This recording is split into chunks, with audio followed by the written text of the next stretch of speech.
రేవంత్ రెడ్డి చాలా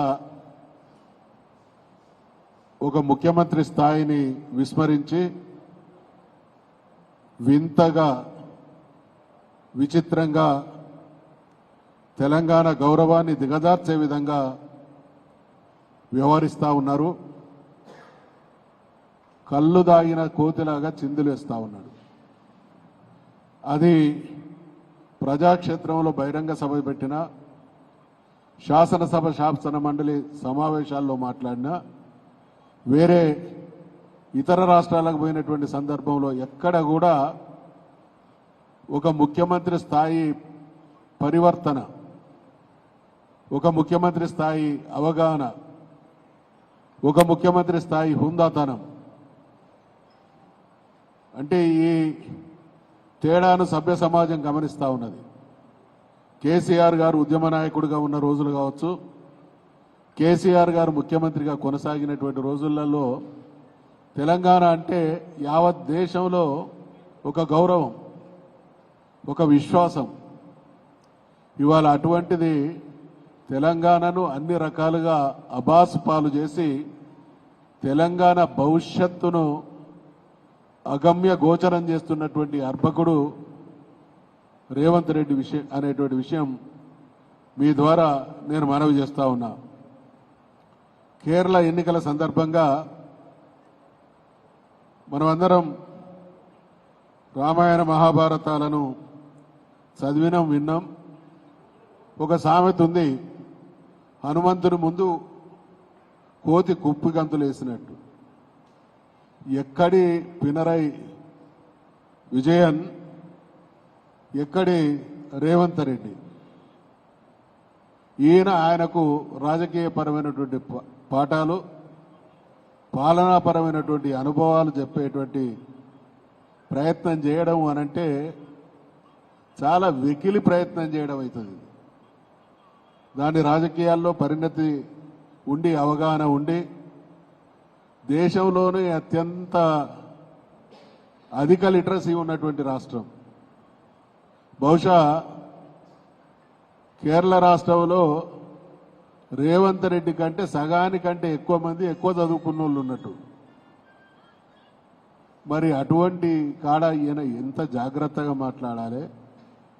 ఒక రాష్ట్రానికి ముఖ్యమంత్రి అనేటువంటి విషయాన్ని విస్మరించి జాతీయ రాజకీయాల్లో తనదైనటువంటి ముద్రతో దేశంలోనే ఒక గొప్ప రాష్ట్రానికి ముఖ్యమంత్రి అయినటువంటి ముఖ్యమంత్రి గురించి కూడా ఇటువంటి చవకబారు, చులకనబారు అసత్యాలను, అబద్ధాలను నమ్మించేటువంటి ప్రయత్నంలో భాగంగా ఆయన చేసినటువంటి ఒక స్టేట్మెంట్ను ఈ సందర్భంగా గౌరవ పాత్రికేయ మిత్రుల ద్వారా సభ్య సమాజానికి తీసుకొచ్చేటువంటి ప్రయత్నం చేస్తా ఉన్నాం. I want to challenge mister Pinarayi Vijayan, please come to Telangana. I will organize a flight. Come and see how we are implementing our 6 guarantees. ఈయనట విమానాన్ని ఏర్పాటు చేస్తాడట. పినరయి విజయన్ గారు వచ్చి ఊరూరు తిరిగి మహానుభావుడైనటువంటి రేవంత్ రెడ్డి గారి పరిపాలనను చూసి దాని నుంచి నేర్చుకొని అమలు చేయాల్సినటువంటి అవసరం ఉన్నదనేటువంటి అంతర్లీనమైన అమాయకత్వం, అర్భకత్వం ఈ మాటలలో ప్రతిధ్వనిస్తా ఉన్నది. బహుశా నాకున్నటువంటి అవగాహన, ఆయన కమ్యూనిస్టు నాయకుడు, ఈయన పుట్టక ముందే ఆయన విమానం ఎక్కుంటాడు. ఈ రేవంత్ రెడ్డి అన్నట్టు ఆయన పుట్టక ముందు విమానం ఎక్కినటువంటి నాయకుడిని, ఈయన పుట్టక ముందే తనదైనటువంటి రాజకీయ ముద్ర వేసినటువంటి నాయకుడిని, దేశంలోనే అత్యంత అన్ని రంగాల్లో అభివృద్ధి చెందినటువంటి లిటరసీలో ముందున్నటువంటి రాష్ట్రానికి ముఖ్యమంత్రి అయినటువంటి నాయకుని ముందు ఇటువంటి చిలిపి ప్రయత్నాలు. ఇక్కడ ఏం చెప్పదలుచుకున్నాడు? తెలంగాణ ప్రజలు ఆలోచించాలి. తెలంగాణ ప్రజలకు చేతులెత్తి దండం పెట్టి విజ్ఞప్తి చేస్తా ఉన్నాం. పండ్లో అని అమ్ముతా ఉన్నాడు తెలంగాణను. భారతదేశంలో ఏ రాష్ట్రంలో ఎన్నికలు జరిగినా తగుదునమ్మ అనేటువంటి పాత్ర పోషిస్తున్నటువంటి రేవంత్ రెడ్డి పండ్లో అని అమ్ముతా ఉన్నాడు తెలంగాణను. ఇది తెలంగాణ ఆత్మ గౌరవం మీద, తెలంగాణ ప్రజల విశ్వాసం మీద జరుగుతున్నటువంటి దాడి. నేను ఈరోజు ఛాలెంజ్లు చేయడం అనేది మంచిది కాదు, కానీ నేను సూచన చేస్తా ఉన్నా, రేవంత్ రెడ్డి గారు, నువ్వు 6 గ్యారంటీలు కనుక అమలు చేసినవని ఒక రెఫరెండం పెట్టి తేల్చితే అది నిజమైతే హనుమకొండ చౌరస్తాలో నేను ఉరేసుకుంటా అనేటువంటి విషయాన్ని నేను బాధతో చెప్తా ఉన్నా. ఇది ఛాలెంజ్ కాదు. ఎంత దుర్మార్గం, ఎంత నయవంచన, ఎంత మోసం, ఎంత ప్రజల్ని చులకనగా తీసుకునేటువంటి నైజం. నిన్నగాక మొన్న శాసనసభ శాసన మండలి సమావేశాలు జరిగినప్పుడు అనేక విషయాలను మేము ప్రశ్నిస్తే, ఈ విషయాలను కూడా ప్రశ్నిస్తే ఎక్కడ సమాధానం ఉండదు. శాసనసభ శాసన మండలి సమావేశాలు ప్రజలు కేంద్ర బిందువుగా, ప్రజా ప్రయోజనాల పరిష్కారం లక్ష్యంగా పనిచేసినటువంటి శాసనసభలను, శాసన మండలిలను చూసినాం. కానీ ప్రభుత్వం అడగడానికి సాంకేతిక పరమైనటువంటి అవసరాల కోసం సభను నడిపినటువంటి తీరు మొన్న జరిగినటువంటి శాసనసభ సమావేశాల్లో చూడడం జరిగింది. రాష్ట్ర గవర్నర్ గారికి ధన్యవాదాలు తెలిపేటువంటి తీర్మానం మీద చర్చ జరిగితే గౌరవ సభ్యులందరికీ కూడా తెలుసు, నేను స్పీకర్గా పనిచేసిన. బడ్జెట్ సమావేశాల సందర్భంగా 3 అంశాలు అత్యంత కీలకం. ఒకటి గవర్నర్ గారి ప్రసంగం, రెండవది బడ్జెట్ మీద చర్చ, మూడవది పద్దుల మీద. గవర్నర్ గారి ప్రసంగం మీద, ధన్యవాదాల మీద రిప్లై ఇచ్చేది ముఖ్యమంత్రి గారు. ఒకవైపు చర్చ నడుస్తూ ఉన్నది, ఈయన పోయి ఢిల్లీలో కూర్చున్నాడు. ఈ చర్చ ఏ రకంగా జరిగింది, ఎటువంటి సూచనలు వచ్చినాయి, ఎటువంటి విమర్శలు వచ్చినాయి అనేది ఏమాత్రం ముఖ్యమంత్రికి సోయలేదు. పోయి ఢిల్లీ నుంచి నేరుగా శాసనసభకు వచ్చి 2 గంటలు సమాధానం చెప్పిండు, 2 గంటలు ఉపన్యాసం చేసిండు. ఏ ఒక్కటి కూడా బీఆర్ఎస్ పార్టీకి సంబంధించి ఇతర సభ్యులు మాట్లాడినటువంటి ఏ ఒక్క అంశానికి కూడా రిప్లై లేదు. బుల్డోజ్ చేసేటువంటి ప్రయత్నం. అంటే వేదిక ఏదైనా అబద్ధాలతో గడిపేటువంటి ప్రయత్నం చేస్తూ ఉన్నారు. 6 గ్యారంటీల విషయంలో సభకు వీళ్ళు ఎటువంటి సమాచారం ఇచ్చిందంటే, మొదటి గవర్నర్ గారి ప్రసంగం సందర్భంగా ఒక స్టేట్మెంట్ ఉంది గవర్నర్ గారి చేత. ఈ ప్రభుత్వం చేయించినటువంటి స్టేట్మెంట్ ఏంటంటే, ప్రజా సంక్షేమం కోసం 6 గ్యారంటీలను ప్రకటించాం. బాధ్యతలు స్వీకరించిన వెంటనే ఇచ్చిన హామీలను, చెప్పిన మాటకు కట్టుబడి హామీలకు చట్టబద్ధత కల్పించే ఫైల్పై ముఖ్యమంత్రి రేవంత్ రెడ్డి గారు తొలి సంతకం చేశారు. ఇది ఎప్పటి మాట అంటే సార్, 2023 డిసెంబర్లో ఆయన ముఖ్యమంత్రి అయినటువంటి తొలినాళ్లలో సంతకం చేసినట్టు గవర్నర్ గారి మొదటి ప్రసంగంలో చెప్పబడింది.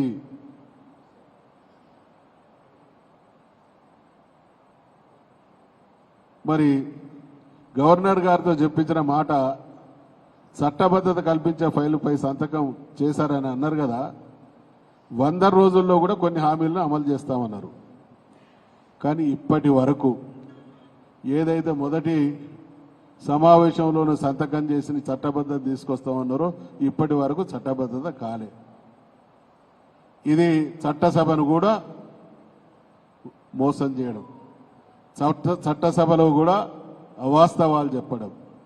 అంటే సందర్భం ఏదైనా, నేను ఇందాక మనవి చేసినట్టు, నోరు తెరిస్తే అసత్యాలు, నోరు తెరిస్తే ఎదురుదాడి, నోరు తెరిస్తే భూతు పురాణం. ఇది ఇక్కడికి మాత్రమే పరిమితం అవుతుందని అనుకున్నాం. కానీ ఈ విశృంఖల దుర్మార్గపు మాటల పరంపర, మాటల వరద అన్ని రాష్ట్రాల్లో కూడా ఆయన ఎక్కడికి పోయినా కూడా కొనసాగుతూ ఉన్నది. ఇదే సందర్భంగా రాష్ట్ర ప్రభుత్వంతో పాటు కేంద్ర ప్రభుత్వం మొన్న కేంద్ర మంత్రివర్యులు ఒకరు లోక్సభలో సమాధానమిస్తూ 1,00,000 కోట్ల కాళేశ్వరం నిష్ప్రయోజనం. నేను కేంద్ర మంత్రికి సూటిగా ప్రశ్నిస్తా ఉన్నా, కేంద్ర మంత్రి అనటాయనకు ఈ దేశం మీద తాను నిర్వర్తిస్తున్నటువంటి శాఖ మీద పట్టుండాలి, సోయుండాలి. అత్యున్నతమైనటువంటి లోకసభలో పార్లమెంటులో మాట్లాడేటువంటి ప్రతి మాట దేశ ప్రజలకు ఒక ప్రామాణికమైనటువంటి విషయం. మేము మీతోని వాగ్వాదం కాదు, రెండు విషయాలు. కాళేశ్వరం కట్టక ముందు తెలంగాణలో పంటల దిగుబడి ఏ రకంగా ఉంది, కాళేశ్వరం కట్టబడ్డ తర్వాత తెలంగాణలో పంటల దిగుబడి ఏ రకంగా పెరిగింది. కాళేశ్వరం కట్టక ముందు పంటల దిగుబడిలో దేశంలో తెలంగాణ ఏ ర్యాంకులో ఉన్నది, కాళేశ్వరం పూర్తయిన తర్వాత భారతదేశంలో నంబర్ 1 ఎట్లయింది. ఇది దేనికి సూచిక? ఇది ఏ అమాయకుడిని అడిగినా కూడా చెప్తారు. అటువంటిది ఇవాళ ఏం జరుగుతూ ఉన్నది దేశంలో కుట్ర? అది కాంగ్రెస్ పార్టీ అయినా బీజేపీ అయినా ఈ దేశంలో 10 సంవత్సరాల కాలంలో ఒక కొత్తగా ఏర్పడినటువంటి రాష్ట్రాన్ని అద్భుతంగా తీర్చిదిద్దినటువంటి ముద్ర వేసిన నాయకుడు కేసీఆర్. కాబట్టి బీజేపీ దేశాన్ని పాలించిన, కాంగ్రెస్ దేశాన్ని పాలించిన, బీఆర్ఎస్ పాలనలో జరిగినటువంటి అభివృద్ధి, సంక్షేమం, మానవీయ కోణమైనటువంటి పథకాల అమల్లో ఎక్కడ కూడా పొంతన కనబడదు. కాబట్టి ఏ రోజైనా కూడా కేసీఆర్ మోడల్ దేశానికి రోల్ మోడల్ అవుతుంది. కాబట్టి ఈ రెండు పార్టీలు కూడా కలిసి కావాలని కేసీఆర్ గారి మీద, బీఆర్ఎస్ పార్టీ మీద బురద జల్లేటువంటి ప్రయత్నం చేస్తూ ఉన్నాయి. అనేక సందర్భాల్లో బీఆర్ఎస్ పార్టీ అధికారంలో కొనసాగినటువంటి సందర్భంలో కేంద్ర ప్రభుత్వం ప్రకటించినటువంటి అవార్డులలో సింహభాగం దక్కించుకున్నటువంటి రాష్ట్రం తెలంగాణ రాష్ట్రం. స్వయాన ప్రధానమంత్రి గారు లాంటి వ్యక్తి మన భగీరథ కార్యక్రమాన్ని ప్రారంభిస్తున్నటువంటి సందర్భంలో ఇది అద్భుతమైనటువంటి కార్యక్రమం అన్నారు. అదే రకంగా భారతదేశంలో ఇంటింటికి తాగునీరు అందిస్తున్నటువంటి మొదటి రాష్ట్రము, ఏకైక రాష్ట్రము తెలంగాణ ప్రభుత్వాన్ని ఇదే కాంగ్రెస్ ప్రభుత్వాలు, ఇదే బీజేపీ ప్రభుత్వాలు కితాబిచ్చినాయి. ఒకవైపు కితాబిస్తారు, మరొక వైపు అసలు పార్లమెంటులో కూడా అవసరార్థపు మాటలు మాట్లాడితే ఈ దేశ గౌరవ ప్రతిష్టలు, పార్లమెంటులో మాట్లాడేటువంటి ప్రతి మాట ఒక భారతదేశంలో కాదు ప్రపంచవ్యాప్తంగా రిజిస్టర్ అవుతాయి, రికార్డ్ అవుతాయి.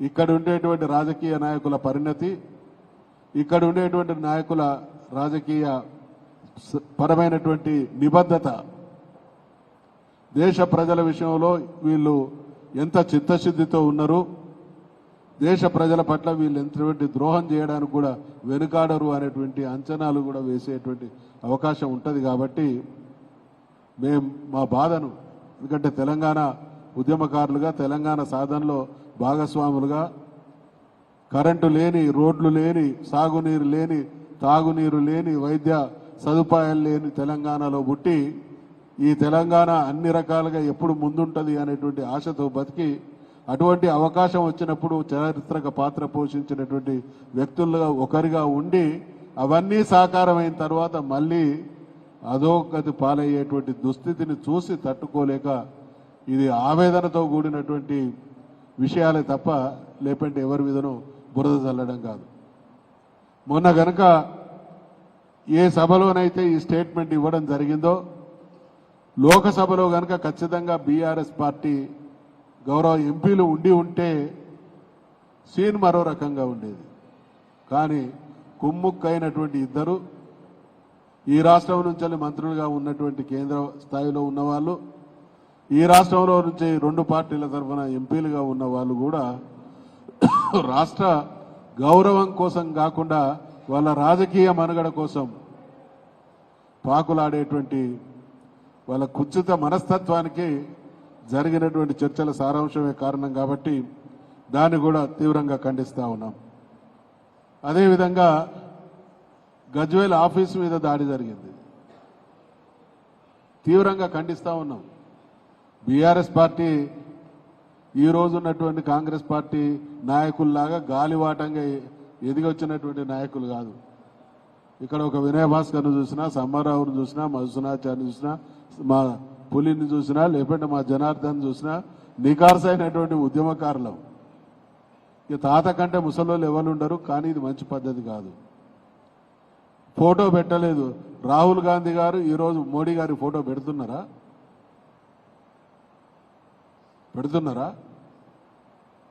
అంటే మీకో నీతి, ఎదుటి వాళ్ళకో నీత. కేసీఆర్ గారు అది ఎవరి మీద దాడి చేసిండ్రు మీరు? అసలు ఏమన్నా మీరు చేసేటువంటి పని పట్ల మీకు కనీస సోయి ఉన్నదా? కేసీఆర్ గారు రెసిడెన్స్ అనేది అది గవర్నమెంట్కు సంబంధించింది. అధికారంలో ఉన్నది ఎవరు? ఎంత అర్భకులు మీరు, ఎంత తెలివి తక్కువ పని చేస్తూ ఉన్నారు. ఏ ప్రభుత్వానికి సంబంధించినటువంటి అది నివాస స్థలమో అక్కడ ఈరోజు కేసీఆర్ గారు ఉండొచ్చు, రేపు ఇంకొకరు ఉండొచ్చు, కానీ అది పర్మనెంట్గా గవర్నమెంట్కి సంబంధించినటువంటి సిట్టింగ్ ఎమ్మెల్యే రెసిడెన్స్, అది గవర్నమెంట్ది. దాని మీద అధికార పార్టీ దాడి చేయడం అనేది వీళ్లకు అంటే మానసికంగా వీళ్ళు సైకోలు అయిపోయిళ్ళు. ఎందుకు సైకోలు అయిపోయిళ్ళు అని అంటే ప్రజాక్షేత్రంలో 2 సంవత్సరాల 3 మాసాల తర్వాత ఎక్కడికి పోయినా కూడా అన్ని వేళ్ళు వాళ్ళని ప్రశ్నించేటువంటి స్థితికి వచ్చినాయి. ఎక్కడ జవాబు చెప్పుకోలేనటువంటి పరిస్థితి వచ్చింది. అందుకనే ఈ దిగజారుడు వ్యవహారాలు. కడియం శ్రీహరి గారి విషయం లేదా పార్టీ ఫిరాయించినటువంటి ఎమ్మెల్యే, నేను ఒక సూచన చేస్తా ఉన్నా. కడియం శ్రీహరి గారిది ఏ పార్టీ అది త్రిశంకు స్వర్గంలాగా కనబడతా ఉంది. గణపురం నియోజకవర్గంలో ప్రజల చేత రెఫరెండం పెట్టించండి. అయ్యా మీరు బీఆర్ఎస్ పార్టీ అని మిమ్మల్ని గెలిపించు, కాంగ్రెస్ పార్టీలో చేరిన్లు, కాంగ్రెస్ పార్టీ అభ్యర్థిగా బిడ్డను పోటీలో పెట్టి ఆమె కోసం ప్రచారం చేసిండ్రు. ఊసర వెళ్ళిలాగా బయటకు వస్తున్న కాంగ్రెస్ సభలలో పాల్గొంటా ఉన్నారు. ఎంక్వైరీ జరిగినప్పుడు పోతే మాత్రం నేను బీఆర్ఎస్ అంటా ఉన్నారు. ఇది ఆ స్థాయి వ్యక్తికి ఇన్ని సంవత్సరాల అనుభవం తర్వాత ఇంత చిల్లరగా. అందుకని ప్రజలు తెలుసాలి. ఈ గవర్నమెంట్కి దమ్ముంటే ప్రజల్ని అడిగితే ఈరోజు కడియం శ్రీహరి గారు ఏ పార్టీలో ఉన్నారు అని అంటే దాన్నే ప్రామాణికంగా తీసుకోవాలి. ఒకవేళ ఏ రిజల్ట్ వస్తుందో దాన్ని బట్టి ఆయన ఏ పార్టీ తేలుతుంది. మరి గెలిచిన పార్టీలో ఉన్నాడా మారిండా అనేది మళ్ళీ ఆ తదనంతరం చర్చించాల్సినటువంటి అవసరం. వీళ్లతో పాటు రాష్ట్ర వ్యాప్తంగా ఉన్నటువంటి మొన్నటి ఎమ్మెల్యేల విషయంలో కూడా ఇదే రెఫరెండం కావాలని కూడా నేను సూచన చేస్తా ఉన్నాను. నిన్న గార్డియన్ హాస్పిటల్లో చికిత్స పొందుతున్నటువంటి యువిన్ అనేటువంటి చిన్నారిని నేను పరామర్శించడం జరిగింది. మేడారం జాతర గురించి ఎన్ని రకాలుగా మాట్లాడిళ్ళు. మేము 100 కోట్లు ఇచ్చినాం, మా మంత్రులందరూ క్యాంప్ వేసిండ్లు, 3-4 అసలు వాళ్ళు క్యాంప్ వేసిందో వాటాల కోసం, పంచాయతీల పైసల కోసం.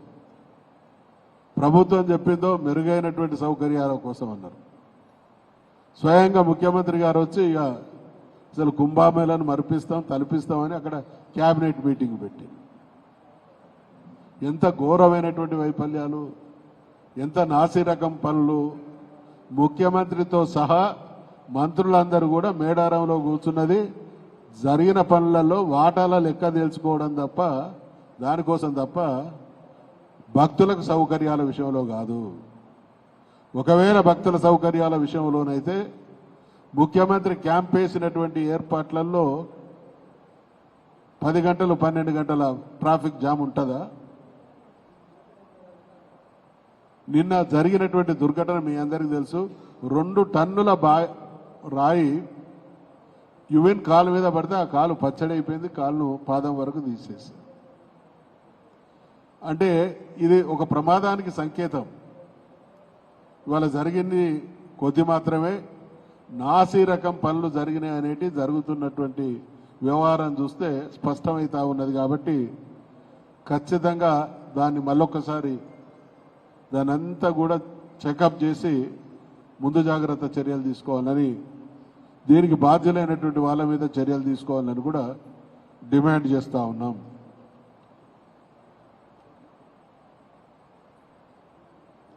ఇప్పుడు ప్రజా పాలన అనేటువంటి వ్యవహారం ఒకటి కొనసాగుతారు. ఇది ప్రజాపాలన కాదు, ముమ్మాటికి ప్రజా పీడన.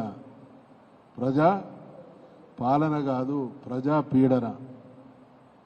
ఎక్కడికి పోయినా మా సోదరులు వినయ్ భాస్కర్ గారు చెప్పినట్టు ప్రజలు ప్రశ్నిస్తూ ఉన్నారు. వీళ్ళు ఊర్లకు అడుగుపెట్టింది లగాయితూ దేవుడికి దండం పెట్టుకుంటా ఊళ్ళలోకి వస్తూ ఉన్నారు. దేవుడా తొందరగా ముగియాలే, ఏం కాకుండా మేము బయటపడితే మళ్ళా సమ్మక్క తల్లి దగ్గరికి వచ్చి కొబ్బరికాయలు కొడదామని కొబ్బరికాయ మొక్కుకుంటా తిరుగుతూ ఉన్నారు. ఈ ప్రజాపాలన జరుగుతున్నటువంటి క్రమంలో ఒక చాలా బాధాకరమైనటువంటి విషయం పాత్రికేయ మిత్రులకు రెండు చేతుల నమస్కరించి మనవి చేస్తా ఉన్నా. ప్రజాపాలన అనేది నాకు తెలిసి మార్చి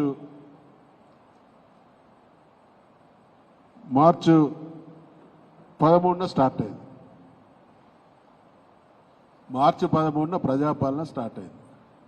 మొగిళ్ళపల్లి మండలం కొరికిశాల అనే విలేజ్లో పూటిక తీస్తూ ఉంటే ఆ పూటికకు సంబంధించినటువంటి క్రేన్తో సహా మొత్తం బాయిలో పడ్డది.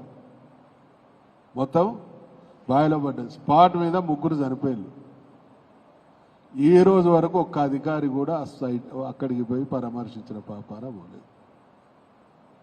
ముఖ్యమంత్రి గారు ఆగమాగం కలెక్టర్ల మీటింగ్ పెట్టి మీరు వారానికి 2 సార్లు ఊళ్ళలోకి పోవాలి, ఒక్కరోజు పడుకోవాలి అని ఇప్పుడు మంత్రులు కలెక్టర్లు అధికారులు కూడా సీరియస్గా తీసుకుంటలేరు.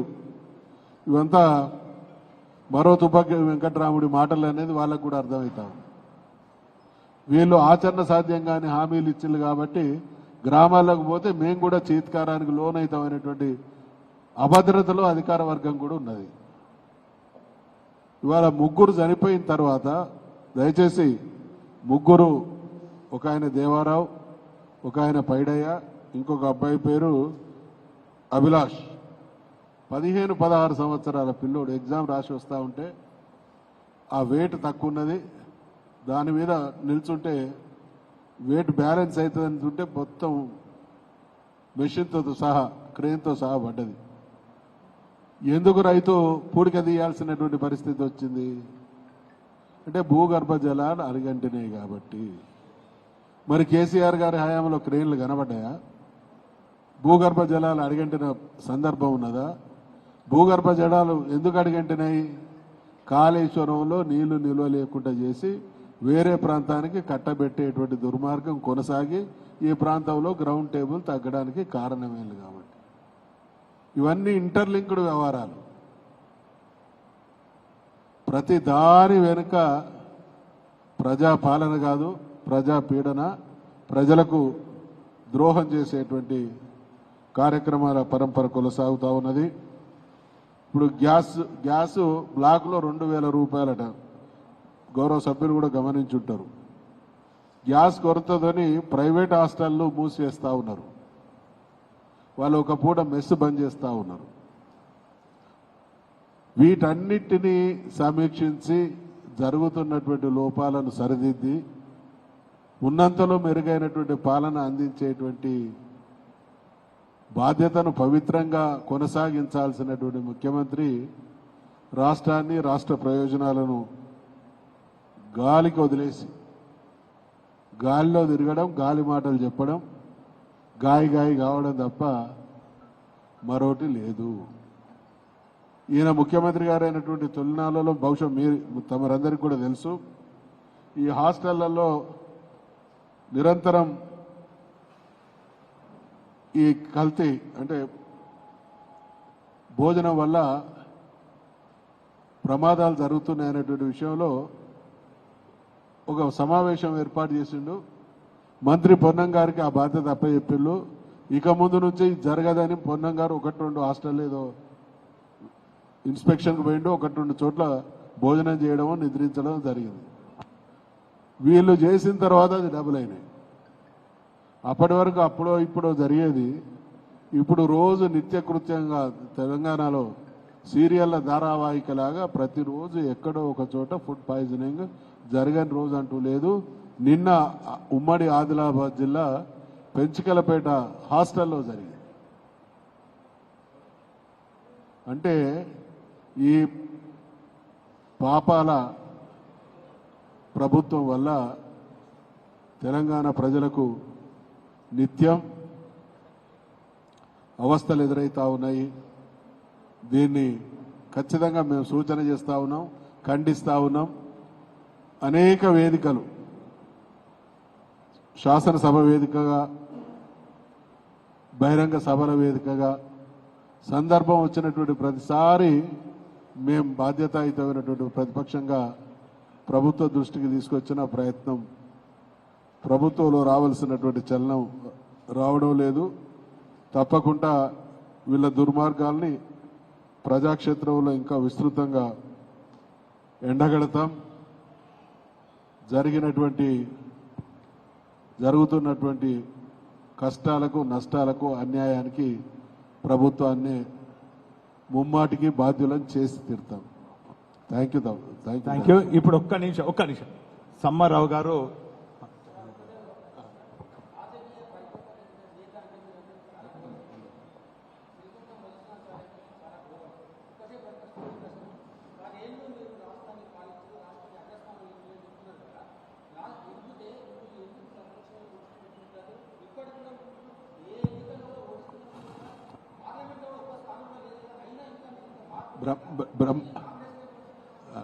ఇప్పుడు మీరు అర్థం చేసుకోవాల్సింది, ఇది బేసిక్స్ ఆఫ్ ప్రజాస్వామ్యం అంటే ఏంది? బేసిక్స్ ఆఫ్ ప్రజాస్వామ్యం ఇది రాచరికం కాదు, నిరంకుశత్వం కాదు. ప్రజాస్వామ్యం అంటే ప్రజలు ఓట్లు ఇస్తారు, మార్పు ఉంటుంది. నేను రివర్స్ క్వశ్చన్ మీకు వేస్తా ఉన్నా, ఈ దేశంలో అధికారంలోకి వచ్చినటువంటి పార్టీలు ఓడిపోకుంటున్న పార్టీలు ఉన్నాయా? Reverse question. అందుకనే గ్యారంటీగా అధికార పార్టీగా ఉన్నప్పుడు అధికార పార్టీగా పనిచేస్తాం, ప్రతిపక్షంగా ఉన్నప్పుడు అంతకన్నా డబుల్ పనిచేస్తాము. గ్యారంటీగా మా పనులను మేము ఇవాళ ఏ విషయాలైతే మీ ద్వారా విజ్ఞప్తి చేయడం జరిగిందో ఇవి ప్రజాక్షేత్రంలో కూడా చర్చ పెడతాం. Okay, thank you.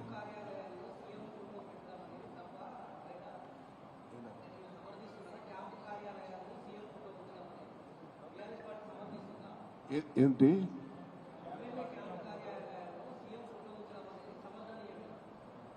సీఎం ఇప్పుడు సమర్థనీయము, ఇవి చాలా చిన్న విషయాలు.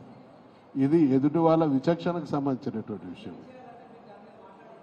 వాళ్ళు దాడి చేసింది కాబట్టి మాట్లాడినా, వాళ్ళు దాడి చేసింది కాబట్టి దాడిని ఖండిస్తున్నాము.